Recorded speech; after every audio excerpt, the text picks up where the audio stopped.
Good afternoon, everyone. Good afternoon. Feel free to put your camera on, but we understand too if you're shy, that's okay. We're going to wait a few minutes and let some more people roll in. And we have a very active topic today, so we will try and use the full hour. So we're not going to wait too long for everyone. Um,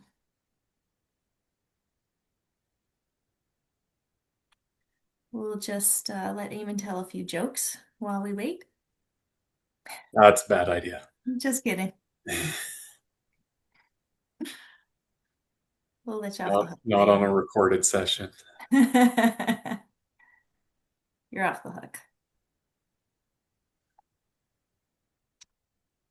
All right, we're going to let folks continue to roll in and I'm going to get started. So, welcome today, everyone, to Offers, Negotiations, and Closing the Deal Part 2. So, if you were with us on Part 1, we covered the earlier stages on the acquisition process. And this is part of our speaker series with Village Wealth. My name's Liz McRae. I'm a co-founder and president of Village Wealth. And we are covering a sell side perspective. So today's segment is from that side of the coin. As many of you know, with Village Wealth, we do most of our presentations and education segments on the buy side. But today we are here with one of our sponsors, Gowling WLG, to talk about the seller's perspective. So we'll get into that in a moment. But I briefly want to introduce Village Wealth for anyone who is new to us. We are a deal management platform built for small business buyers. And so, what that means is folks that are getting into their acquisition search can begin their journey on Village Wealth. They can search for deals, track them, evaluate, and do the financial modeling to understand if a deal is bankable. We have over 50,000 listings across North America within our system. Every user has a deal management dashboard that they can customize to the deals that they are reviewing and evaluating. And then we have built-in AI analysis tools for starting to work on the deal structures and those financing calculators to understand, can I actually buy this business with the means that I have and how I intend to structure that deal. We work very closely with ETA accelerators and incubators, ETA communities. If that acronym is new to you, ETA stands for Entrepreneurship Through Acquisition.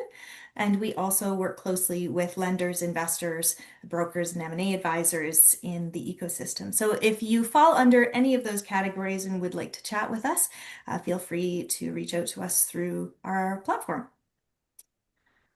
Um, Within our premium subscription, this is our monthly subscription. It provides full access to our marketplace, notifications of new deals as they come to market.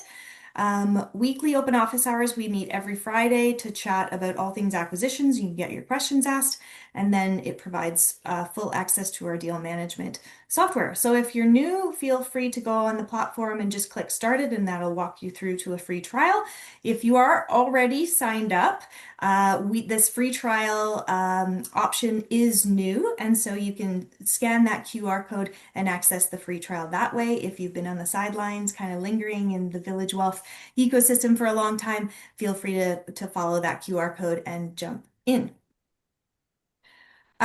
Feel free to introduce yourself in the chat. Let us know whether you're buying, selling. It's helpful to our guests here today to know where you're coming from, what perspective you're coming at today.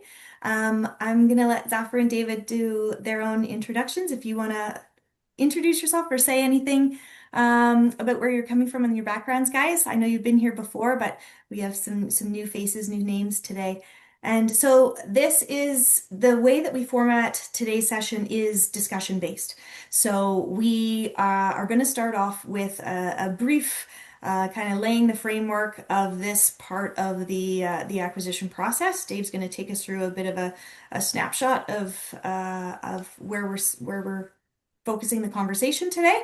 And then feel free to ask your questions as we go. I'm going to be peppering these guys a bit, but if you've got your own questions, feel free to throw them in the chat or raise your hand and we'll get to you in order. I will try and keep the topic on track today. So if it starts to go a little bit outside of that, be aware I may bring the conversation back. But that's how these sessions roll. So with that, I'm going to stop sharing my screen and I will pass the floor to Zafar and Dave. Thanks, Liz. So yeah, my name is Zafar Jaffer. I'm a partner in our corporate law group at Gowling WLG in the Calgary office. Deal with LOIs on a daily basis, so have a lot to share, and I'm sure it'll be looking forward to an engaging conversation with everybody. Dave? Yeah, very similar practice to Zafar. I sit in Toronto, work with companies across the country, also sort of people outside of Canada that are looking to come to the country. Variety of client types, everything from owner operators to private equity investors to strategic public companies, on both the buy side and the sell side. So this is a sell side focused session, but it's two sides of the same coin. Can't So avoid one. yeah, Yeah. it's a lot of the stuff sort of applies in both cases. Would kick us off then, Dave, with kind of a snapshot of where we're going to focus today. Yeah, so like we're going to start the conversation kind of around when you get a bit more into the deal process and you've got legal counsel now involved, or it's time to involve counsel. And that it doesn't always, one of the key milestones is sort of like getting to a point where you're going to get an offer, and often the offer comes through in the form of an LOI or a letter of intent. And we're going to spend a bit of time talking about the letter of intent and that process, and how that sort of feeds into subsequent parts of the transaction process.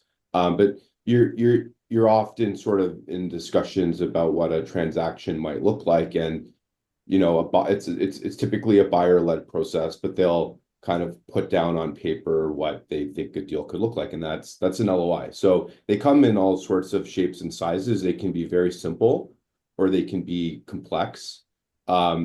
They tend to do two things. They have non-binding sort of business terms that you think the parties are aligned on and you want to work towards doing a deal on. So that the big one there is the price and what you're getting. It has some details around sort of how the buyer is thinking about what the price is, what the value is, what assumptions have been put into that. That feeds into financial due diligence and verifying that is the value that you can arrive at for purposes of doing the deal. Having alignment on value is obviously super important, right? Like if you're a business owner and you think it's worth X, but someone's not willing to give that to you for the business, in a lot of circumstances, you might not proceed with the deal, right? Like you might just continue to sort of run the business, try again later, see if you can find other parties that are interested in doing it at a higher value. Sometimes you're really fortunate and you could be negotiating sort of multiple interested parties off one another. It's kind of like trying to buy a house in the middle of the COVID pandemic. So every situation's a bit different. You also can get into like non-binding stuff around sort of expectations as to like what the timeline is to transact key milestones. That can be helpful for setting expectations and managing expectations. Although often those timelines tend to sort of slip and drag a bit for whatever reason, and that's something that you become accustomed to sort of the more of these transactions you see. The LOI also has sort of binding terms, like and they go together with the confidentiality agreement, because one of the first things you're going to start doing is legal and financial due diligence, which is where you start opening up your deepest, darkest secrets as an organization for this other party that's interested in doing a deal. And you're going to give them maybe the secret sauce, some financial information. They're going to perhaps start talking to some of your employees. So you want to make sure that they're not going to solicit your employees, for example, or use your confidential information inappropriately. Another big one from the perspective of a buyer is exclusivity. Like they might ask you to deal with them on an exclusive basis for some period of time, meaning you're not off sort of talking to another party about doing a deal with them. And that provides the first party, the one that's in discussions with you, with sort of a higher level of confidence that you're committed to the process and that they can put their time and energy and resources and cost into doing that in order to move it forward. Be really careful when you're doing an LOI to make sure you differentiate between the binding and the non-binding terms. You don't want to accidentally agree to something that's binding that you don't want to be binding at that stage in the process, because that could either make the negotiation more difficult, or it could lead to even like claims, litigation, that sort of thing in some circumstances.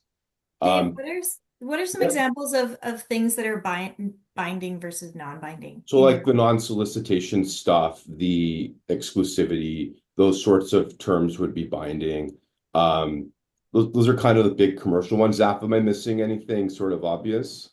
No, not obvious. I think just like, yeah, obviously confidentiality, sometimes fees, things like that that you want to make sure there's clarity, and those are binding if the deal doesn't go through, and dies at the LOI stage. What happens with the information that was exchanged, preliminary due diligence, or even, you sign the LOI, but then you don't get to a final transaction of a definitive agreement. So, some of that stuff again, like information exchanged in the initial due diligence phases, want to make sure that there's confidentiality parameters around protecting that information.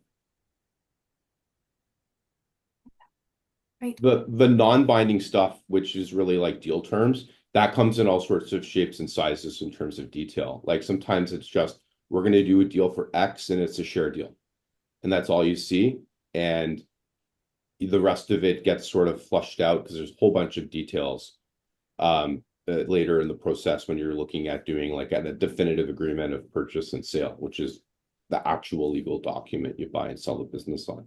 Others go into tremendous detail and can take a long time to negotiate. It kind of depends on the styles of the parties. Like if you're dealing with sort of a serial acquirer of businesses, they may be kind of set in their ways, or they might have an organizational way of doing it. Similarly, if you're sort of working with an owner operator that's never done it before, you might want to spend a bit more time up front with that person if you're acting for them, making sure they're comfortable with more of the big ticket items earlier in the process than later in the process. In some cases, like I've had clients that will think the deal is done when they've got an LOI, and it's not. It's often quite far from done. But if you're of the opinion that this is sort of the key milestone and we're done, it's better to have more information in there than less. So it's very much dictated by dynamics.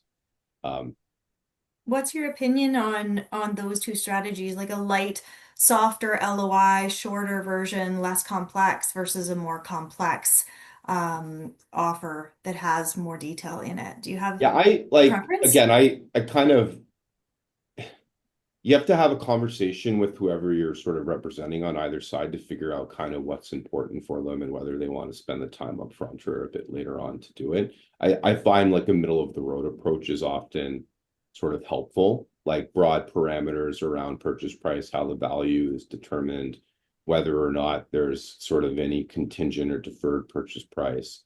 Contingent purchase price could be like an earnout, for example, or something that's based on post-closing milestones and performance of the business. How are the parties thinking about sort of indemnification? Is it an insured deal? Like that kind of stuff, like really high level sort of risk allocation between the two parties. Timing, source of funds is important. Like if you've got multiple parties that are interested in your business, and one of them is like, yeah, I've got cash in the bank and I'm ready to do a deal, and the other one's like, oh, I need to go do a private placement to raise some money, or I got to get some bank debt in place. Like the first deal is a lot less risky from the perspective of the seller than the second deal, because you've got all this uncertainty around whether or not the buyer will be able to obtain the funds. Mhm. That type of stuff can be useful to flush out at an earlier stage. Yeah, especially if you have multiple parties. Sorry, Seth. yeah, no, I agree with everything Dave's saying. I think from a seller's perspective, look, we get it. Like you have a buyer, a live buyer on the hook. Like it's important to try to keep that momentum going, but speed to execution of an LOI shouldn't be the primary focus when you're negotiating an LOI or thinking about this, how much time you spend on an LOI or the length and time and size of the LOI. I think the more important focus is clarity of terms. Uh, I want to, you do want to move it along as quickly as you can. You want to be efficient about it. You don't want to get into, protracted negotiations at the LOI stage because, you might, the buyer's going to walk away. You might lose interest, might say, this isn't worth it. I'm going to find another business to buy. So we get there's the fine balance, but as a seller, it's important to make sure that your risks and are covered off appropriately and what's important to you, your non-negotiables are covered off in that initial LOI. I think a lot of people don't think that an LOI is where you do the negotiation. They think that you do let's get this LOI signed, let's get this buyer on the hook, let's do it as quickly as possible, keep it, bare bones. We'll do all the negotiation when we get, to the definitive agreement stage. The problem with that is there's certain things that a buyer's not going to agree to later on because they're going to look at it as if you're changing the deal terms entirely from what Mhm. was agreed to at the LOI stage. So there is an important balancing act between what we negotiate and what we make sure is in that paper. So it's agreed to fence post, the key parameters of the transaction, and then you can deal with the nitty-gritty after. But you do need to spend some time at the LOI stage because it's an important document and can set the stage for the rest of the transaction. How do you find when something is found after LOI before the definitive purchase agreement and they've got to renegotiate these terms? How does that differ from negotiating those things before the LOI? I think it depends on the dynamic between the parties. Like if one party has, superior negotiating power than the other, and they're the party that wants to drive in this change, probably easier to drive in the change. If it's the other way around, and it depends on the nature of the change, and you can show that this happened in your scenario, Liz, the issue or whatever it was is identified post execution of the LOI. So it's not like, one of the parties was holding that information in their back pocket to get an LOI signed and then pull it out after. I think it's important to make sure that to the extent that it was something that was identified after, that's highlighted. I would talk to your legal counsel or whoever is advising you on the transaction in terms of how to broach that subject versus sometimes parties panic when they discover something, pick up the phone, call the other side. If we're dealing with two people on a transaction where they're both inexperienced or it's their first transaction, that's harder. That's harder to negotiate. People's emotions get in the way of that. It's better to kind of talk to your advisor, figure out, what's the right strategy. Chances are they've seen it before, and then they can kind of coach you through raising that raising that without setting off a bunch of alarm bells. Dave, you got anything to add to that? No, it yeah, it's good advice. It's very circumstantial. Yeah, it's very circumstantial. What are some common red flags when you're advising on a client? And Jason, I see your question in the chat here. I'll get to that one next. When you're advising a client on the sell side and there's a big red flag that comes in, what are some of those red flags that you would typically see that are going to be harder to overcome? Like I sell mean, side if or buy you side? Good question. Well, we're focused on sell side today, so let's start there. So sell side identifies a red flag for themselves? Yep. Okay. Okay, Dave, sorry. Go ahead. okay, I was like, what always concerns me is when you have an LOI that says something and then an agreement comes through and it's just wildly different, or it's different in some kind of key respects, and it can kind of put a bit of like mistrust into the dynamic. You have to sort of set out to figure out if it was intentional, if it was inadvertent, if it was intentional, or are they trying to be sneaky? If it was intentional, is it because, they had a different understanding of what was agreed, or there was some sort of change in circumstance? Can be difficult to get a deal done if it appears like that sort of thing is potentially going on. Conversely, if what comes through is sort of like, yep, this is right on with what we were expecting based on our discussions and the LOI, you feel great and you're off to the races, and you can just start focus on sort of like where there's areas of divergence and how to close the gaps and get to yes on sort of enough of the key issues to continue to proceed. Any color to add there, Zaf?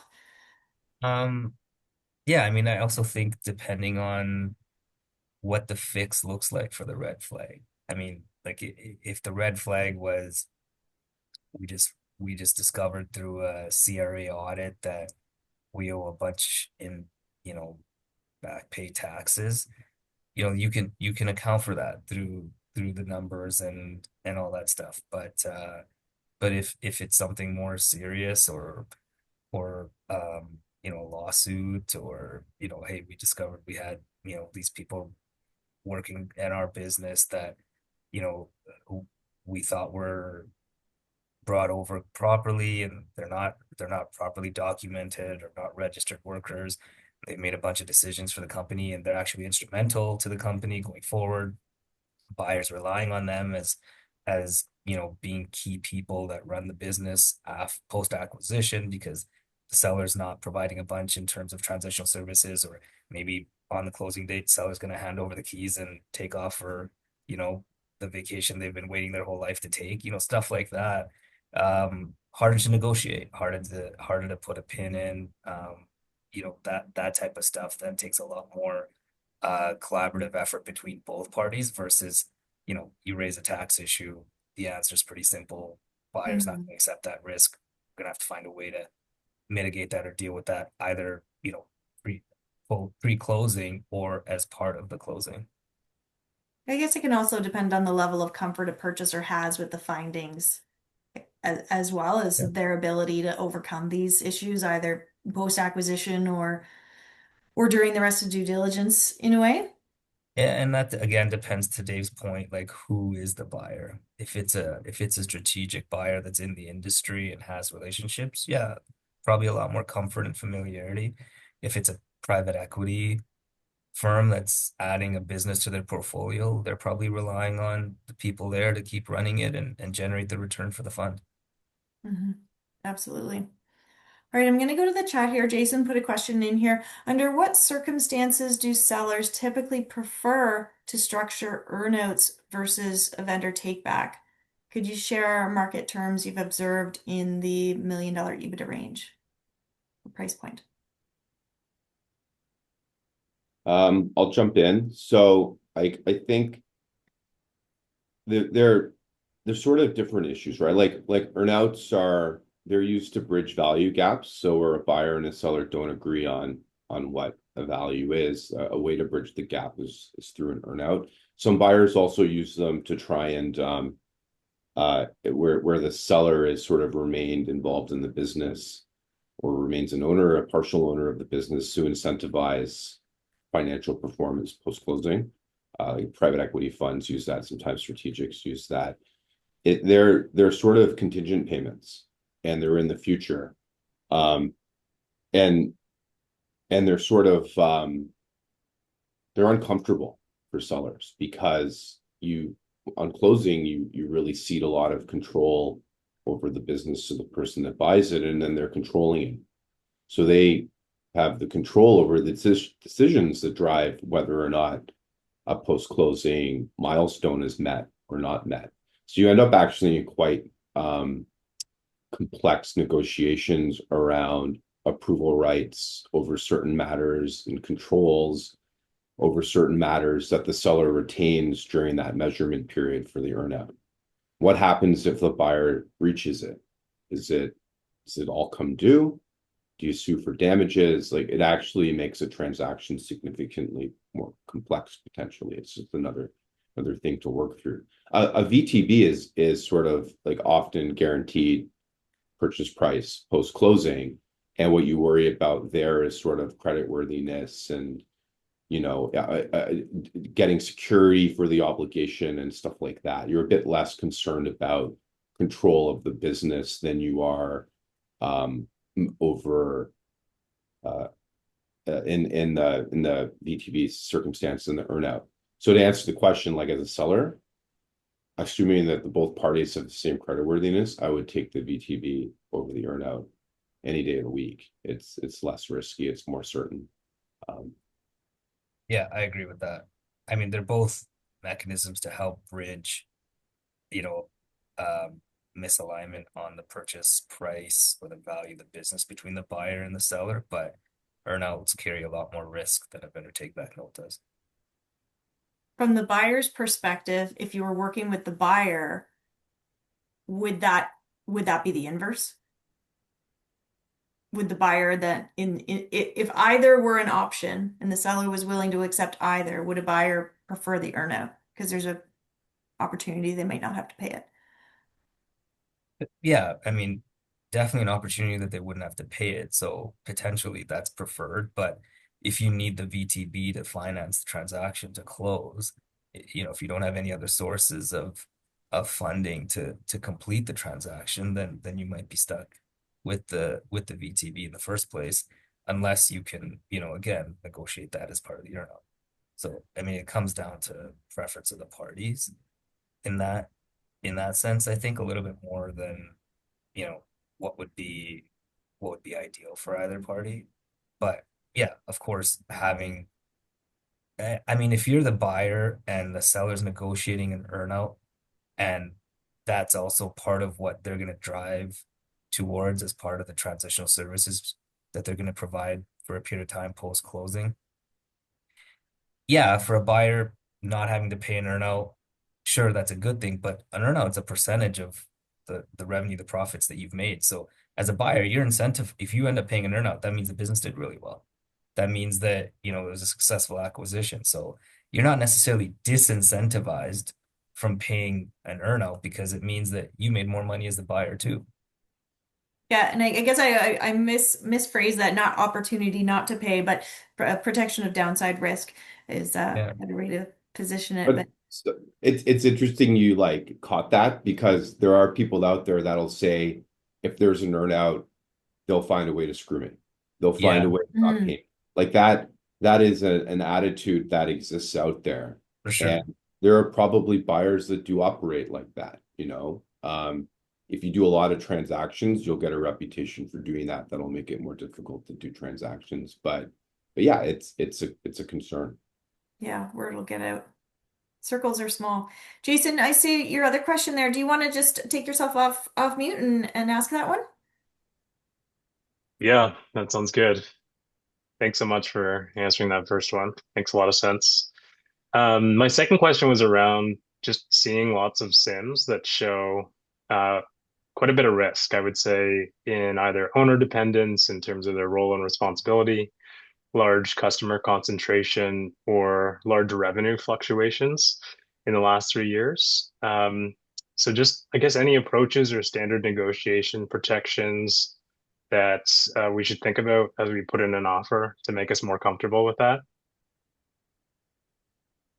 So there are structures you can use to incentivize like key owners, retained equity structures, earnout structures, bonus structures that keep them there and keep them engaged in the business. And if you're in those situations, you should also be thinking about succession planning, right? How do you de-risk the individual from an operations perspective over time and design that retention or incentive structure around that time horizon and the activities that you need to do. Customers, again, through due diligence, like you've got to get out there and meet them and have discussions with them and sort of try to take their pulse and make them comfortable that the new operators of this thing is good for their business. Same thing with suppliers. Like it could have the risk on the supplier side too. But from how do you actually completely de-risk it? You're sort of into a valuation discussion, and those are circumstances where you are more inclined to see an earnout used. Zaf? Yeah, I mean, the other thing I've seen when it's customers or suppliers relationships that are like very critical to the business, or they take up a disproportionate share of, revenue for the company. I mean, it's a bit unorthodox, but I've seen companies negotiate holdbacks for that too, to say, look, we want to, because sometimes sellers are a little bit gun shy of introducing you to people, particularly strategic buyer, right? It's they have these relationships in the market. They don't necessarily want to introduce you to people that they're working with in the industry, um, because that becomes, a business risk for them if the deal doesn't close. So, you know, in that situation, if they're not going to make those introductions and allow for that time for you to meet key employees or meet key suppliers and customers, you could negotiate a holdback to say, look, period post closing, you're going to provide these transitional services. You're going to give us the warm introductions, make sure that everybody's comfortable with the new ownership group that's coming in. And if you handle that and that's transitioned properly, we'll give you, the piece of the holdback that we're holding back for 3 months, 6 months. It doesn't have to be a long time, but just something to incentivize the right behaviors post closing if it's not gonna be something that you can do beforehand, so that then you have some comfort and they have some skin in the game to actually facilitate that for you. Clear as mud. The the Um, deferred the deferred purchase price sort of piece, it's in the chat again. But just to build on what Zafar was saying, like that can be part of a retention tool too, right? Like you can issue a note, but make the payment of the note conditional on continued employment and so on and so forth. Those issues get quite thorny too, but those are common structures. Like think about a professional services business. Like if you're buying I don't know, a communications firm. And what are the assets of a communication firm? Well, it's the people that work there and it's their relationship and their reputation in the business. So, or in the industry. So you need to figure out a way to keep them after you pay them a big purchase price, you have to figure out a way to keep them sort of engaged day to day to transition those relationships and so on and so forth. You can do that in part through, a note that's conditional and structures like that. Great example, All Dave. you're trying to do there is incentivize the behaviors that you need incentivize post closing to make this a successful acquisition for you. So those are options available for you. Hopefully that helps, Jason. It does. Thank you. We definitely, like, I'm just going through the chat. Like there's definitely deals where you'll see contingent earn out payments and deferred purchase prices guaranteed. Like those structures they're not uncommon. It just depends on the philosophy of the buyer and how they do their deals and whether it's acceptable to the seller. And they don't have to be mutually exclusive. Like Yeah. you can see them all on one transaction. And any comment on the size? That if on smaller deals, it's usually a more simple structure, maybe not both versus larger deals that might have both combinations. Yeah, I mean, I think you saw both Dave and I smile there. I think it's not necessarily the size of the deal that dictates that. It's circumstantial again. It's fact dependent. It's what each party wants, what's important to them, what's the negotiation balance or potential imbalance between the parties. Um, I wouldn't necessarily shy away if you're negotiating these things at the LOI stage from incorporating these into a transaction. They can be useful mechanisms to getting a deal done, um, as long as they're structured properly. I think the important thing is making sure that you have a good handle on what the potential risk exposure is for you on either side on when you're using any of these tools, in as part of the negotiation. Because if it's not structured properly or the risks aren't covered off properly, that's when you get into trouble. So, doing the forecasting to make sure that whatever earn you're agreeing to is reasonable. It's not disproportionate. You can reach these numbers uh, within the time period specified. That's important. Making sure that the vendor take back note is secured, you have enough, there to leverage if you need to as collateral so that, you're financing part of your own transaction and then, you're not left holding the bag at the end of the day. Those types of things become important. Thanks for that. Sometimes the small deals are the most complex deals, and you sit your client down and you're like, guys, this is going to cost you a fortune relative to like what you're trying to do. Can we please think about whether there's some ways to simplify this for you? And that's the kind of discussion that could happen at the LOI stage if the LOI is a bit more detailed, sort of about some of these points. So, or Thank you maybe for you don't find out about it until the agreement lands, right? So that's where you're kind of like, okay, what's really the deal here? And Having the purchase sometimes, price in the LOI is important. and sometimes, like in your example, Liz, like where something wasn't discovered until after or wasn't, didn't come up until due diligence. It's not too late if you haven't incorporated one of these um, elements into your deal structure to do it post LOI. Like these are the things that, if a risk is identified post execution of the LOI and a good way to deal with it is a holdback or an earnout or whatever, you can incorporate those types of mechanics into the definitive agreement, even if it wasn't initially contemplated at the LOI stage, particularly in your example where it wasn't even discovered until post LOI execution. That topic's been coming up more and more in some of our other sessions too,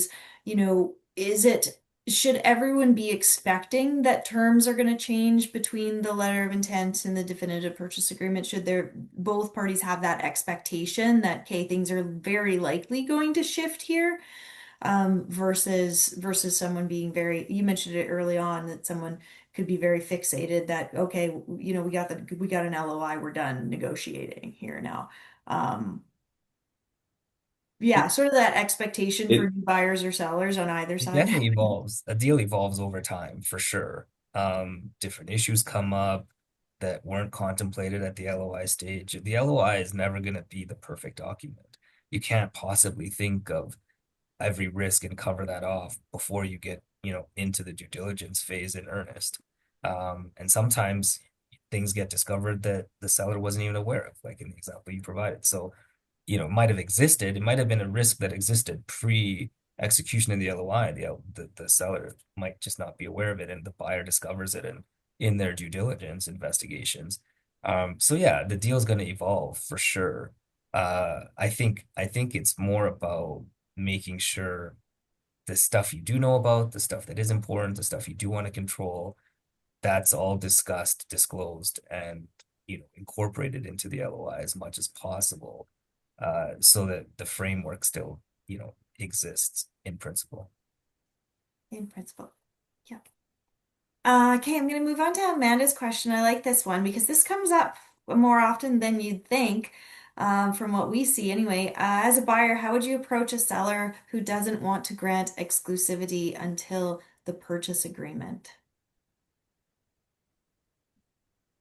I mean, I would ask them what they were planning to do in parallel with our ongoing discussions and our commitment to the process, and would walk them through sort of why it's important from our perspective to ensure that we can pour all of ourselves into the process and move forward in good faith.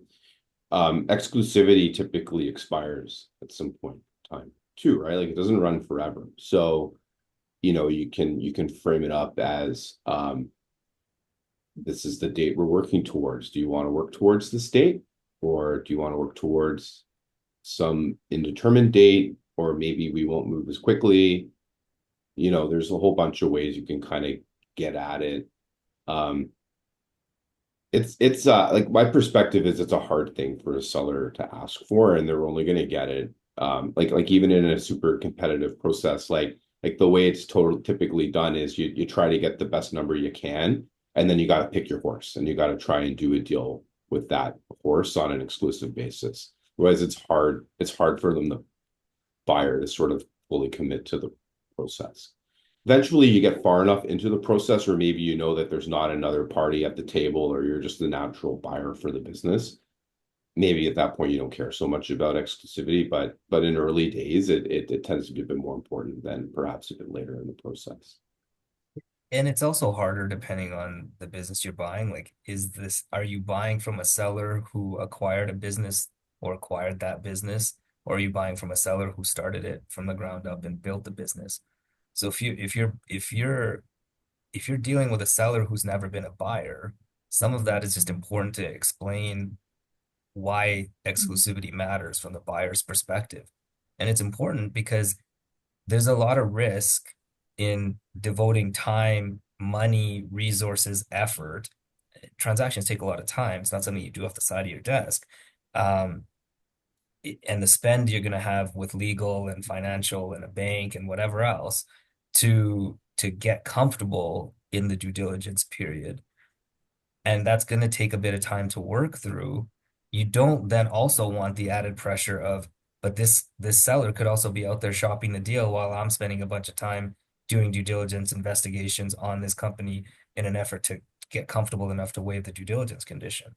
So explaining what the risk is and why that matters to the buyer could go a long way towards, bridging that gap. Because some of it just is here's my side of the coin. And if seller hasn't considered that perspective, that could be helpful.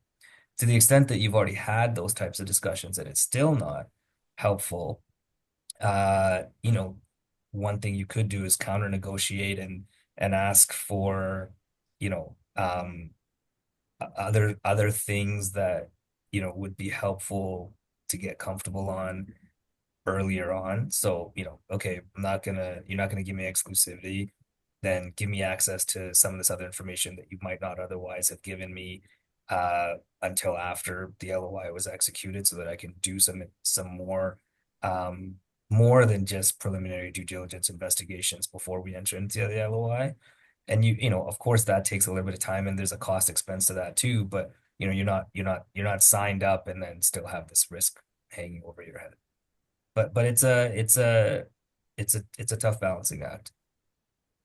Sometimes it's just, access like access to information and uncovering why it's important to you could go along.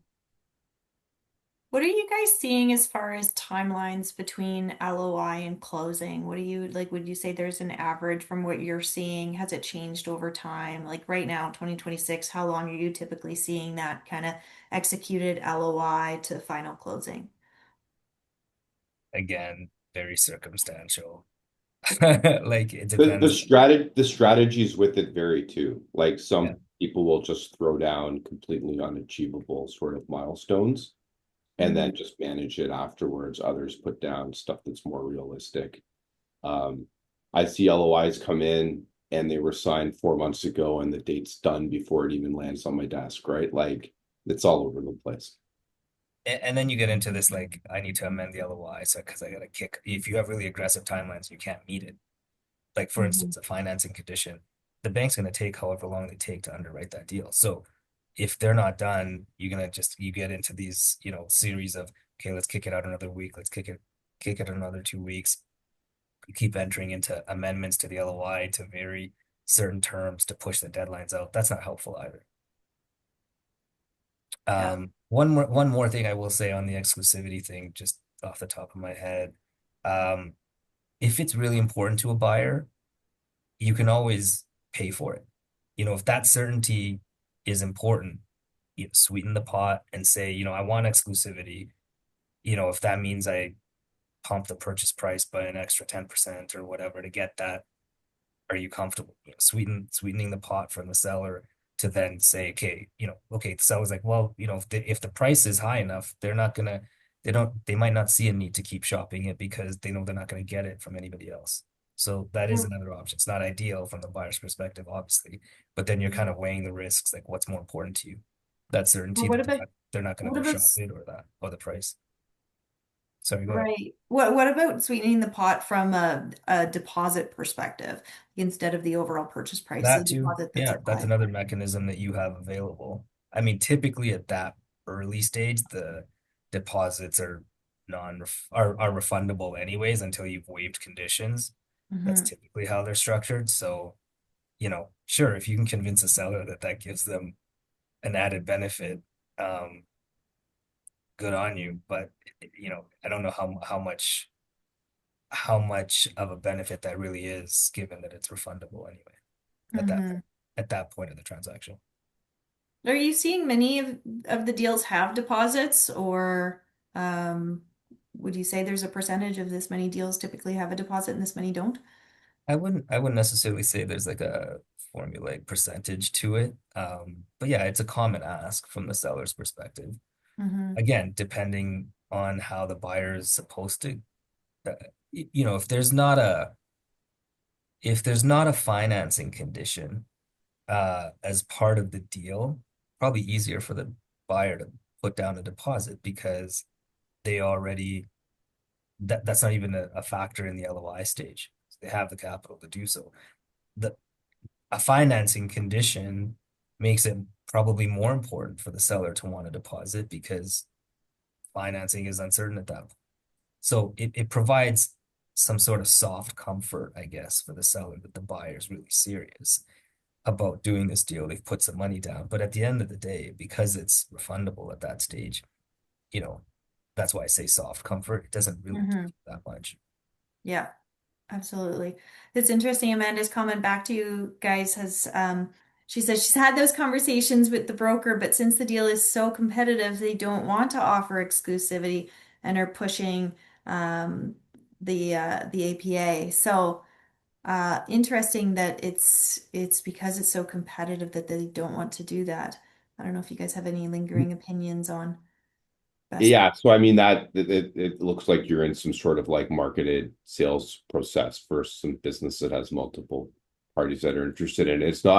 It's not unusual for the seller to sort of put out a form of auction agreement. It's pretty skinny and they're like, mark this up and let me know how you want to do a deal and give me your LOI or an expression of interest at the same time. But usually what they do is they start narrowing down and eventually they focus on one party, sometimes two. It can be hard to run it with multiple parties the further you get into it. But if you're that party that's left like later in the process, at that point it becomes more appropriate to have the discussion around exclusivity. And if they're comfortable that they've sort of have done enough diligence on their end in terms of looking at who the interested suitors are, and that they're comfortable that they've, flushed out what's in the market and they're comfortable with the value, at that point, they really should give you the exclusivity.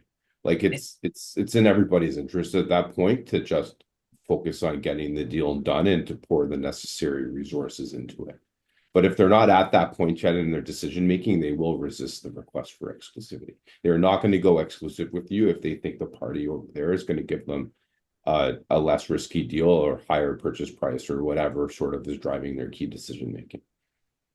And I'd almost argue, like to Dave's point, at that point, when you get down to you're the party getting exclusive, I wouldn't forget about exclusivity at that point. You've worked through this process, you're the last buyer standing, great. That's when it's even more important, I think, to get the exclusivity, because what you don't want is for one of those other buyers to circle back.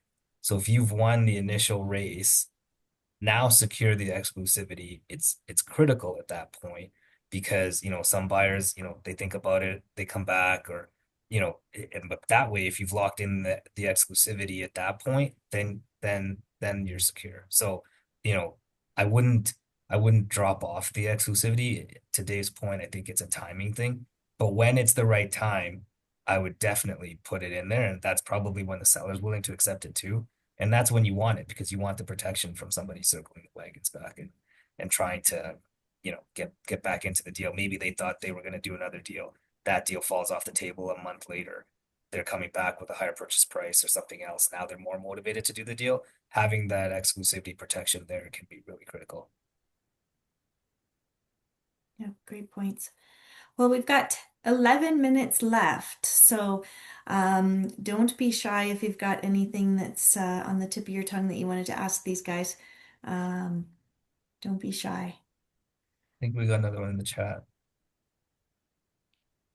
How many deals do you see currently resulting in post-closing disputes? What issues most frequently trigger disputes after closing? Good question. Dave, you want to go first? Yeah, it's look, it could conceivably be anything, right? That's the way these deals work, right? Is you do a whole bunch of due diligence and you ask a lot of conversations, you look at a lot of stuff, you visit sites, you talk to customers, maybe you talk to suppliers, like you're just trying to get as much information as you can. And then you get a bunch of like statements of facts in the agreement about the way the world is. And what we do is we make sure they line up and that everybody understands what they say and they agree and that the disclosure is consistent with the due diligence. Um, there's always the risk of the unknown, though, right?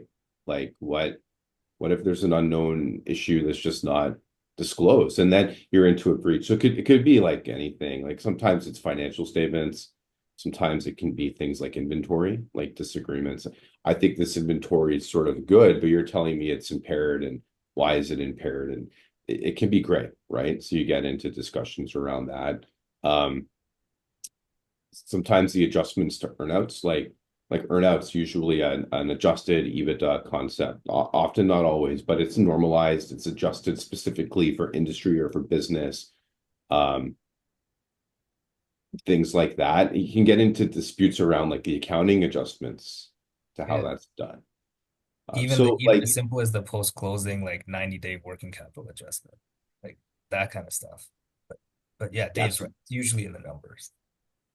yeah. So that's finalizing purchase price. So it's interesting, like the purchase price type disputes, generally what the agreements say is, try to work it out, and if you can't, we'll refer it to an accountant and they'll figure it out. Mhm.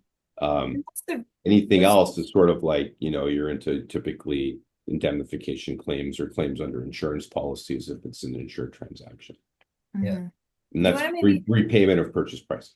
Yeah, and that's what the purpose of the holdback too is to cover some of those disputes, right? And maybe touch briefly on reps and warranty insurance for maybe anyone who hasn't heard about that, or like when that comes into play. You want to go, Zach, or would you like me to? You did such a good job on this last time. I think you should do that. Um, so rep and warranty policies are relatively new in the world of M&A, last 10, 15 years or so. Initially in the US, and then, like everything else migrates up here north of the border. The way deals worked historically is you got your same representations and warranties and you did your due diligence, but there would be an indemnification, which is a fancy legal way of saying that if there's something wrong with the statements, that the seller will stand behind it and repay a portion of the purchase price to the buyer. And that's the way it works. If there's just $500,000 issue with a key piece of equipment and everyone agrees that that's what the value of it is, it's repaid, buyer to seller. Seller to buyer under Okay. the indemnification. And that's the way deals were done for a long time. And the lawyers would get in and they would sort of haggle and argue over like how much should a claim be before you can get it, and what's the maximum amount a claim should be, and how long should you be able to claim back for? Is it 12 months after closing or 24 months after closing, or is it longer than that? And so on and so forth. So there's a whole, in addition to negotiating the statements of facts, you have this whole negotiation around like what that repayment of the purchase price could look like if there was an issue. Along came clever insurers and they said, why don't we instead sell insurance product for this? And the insurance product either works together with the indemnity or sometimes in lieu of the indemnity, and you get what are called no recourse deals. Whereas a seller, you can sell your business and you don't have to stand behind what you've done. The recourse is against the policy. And as long as you're sort of like not being fraudulent, you can typically just kind of walk off and not worry about it because the recourse is under the policy. So it's a great sort of construct for sellers. If you can get a buyer that really wants your business, that will go off and buy and acquire an insurance policy. The insurer is going to want to make sure the proper due diligence is done. So you get into this situation where the buyer does due diligence on the business, and then the insurer does due diligence on the due diligence.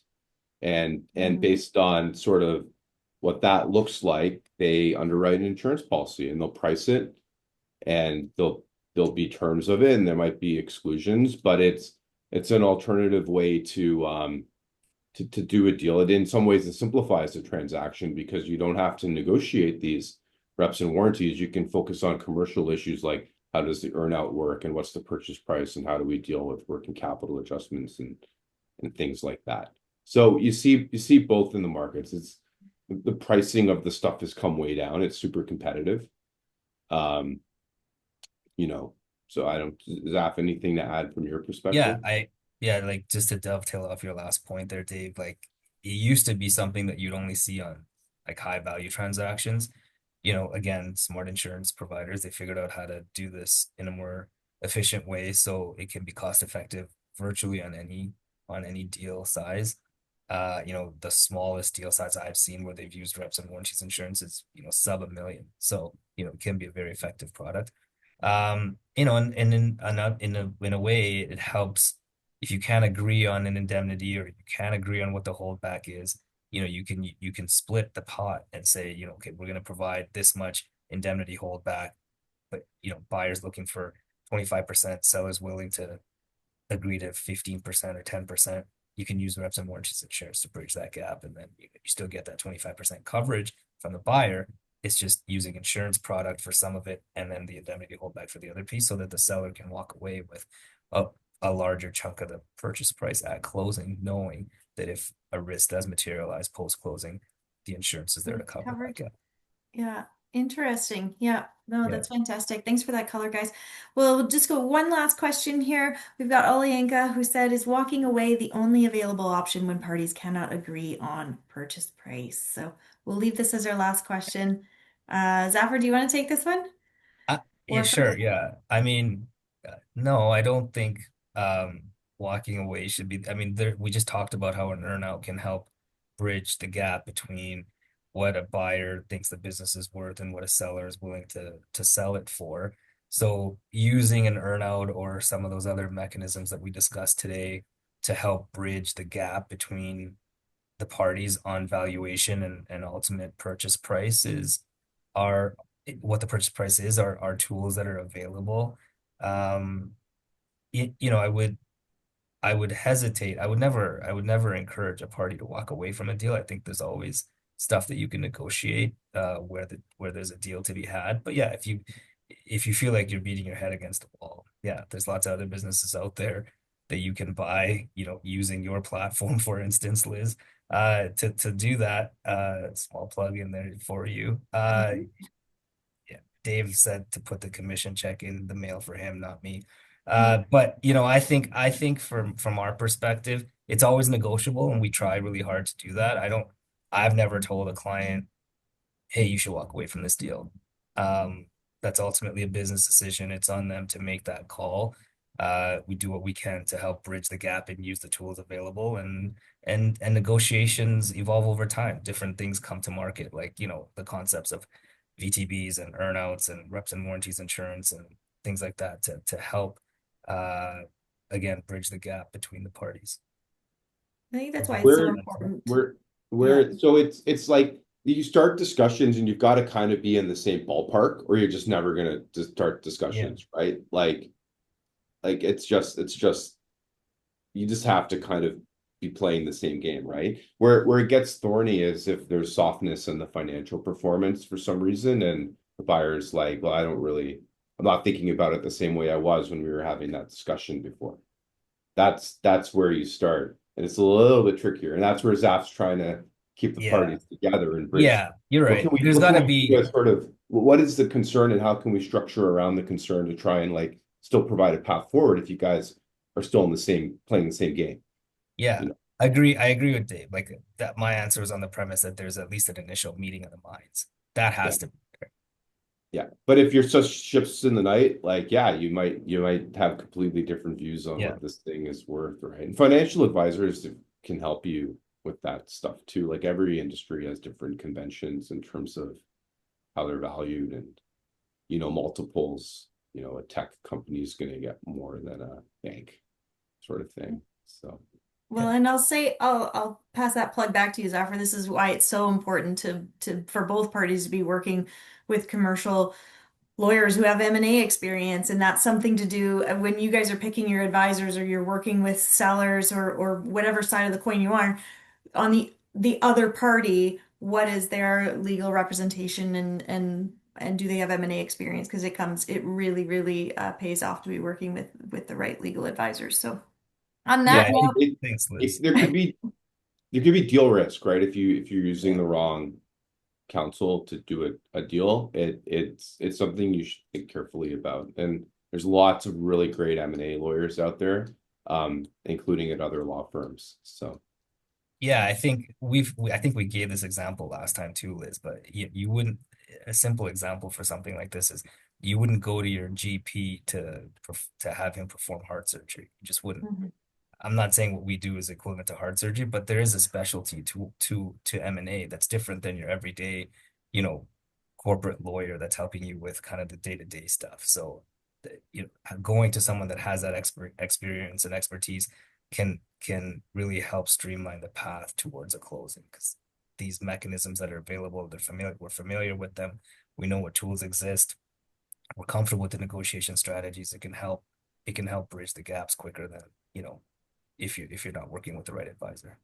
If not, yep, absolutely. Well, thank you so much, guys, for being here with us today. We really appreciate all the time you've shared and all of your insights, and everyone for joining us. We appreciate you sharing this hour with us. Zafar and David can be reached on LinkedIn, or if you have any requests, we're happy to pass on their contact information, which we'll also share in the recording when we send that out as well. So on that note, we'll release everyone for the afternoon and have a great weekend. Thank you. Have a good weekend, everyone. Thanks, guys. Take care of everybody.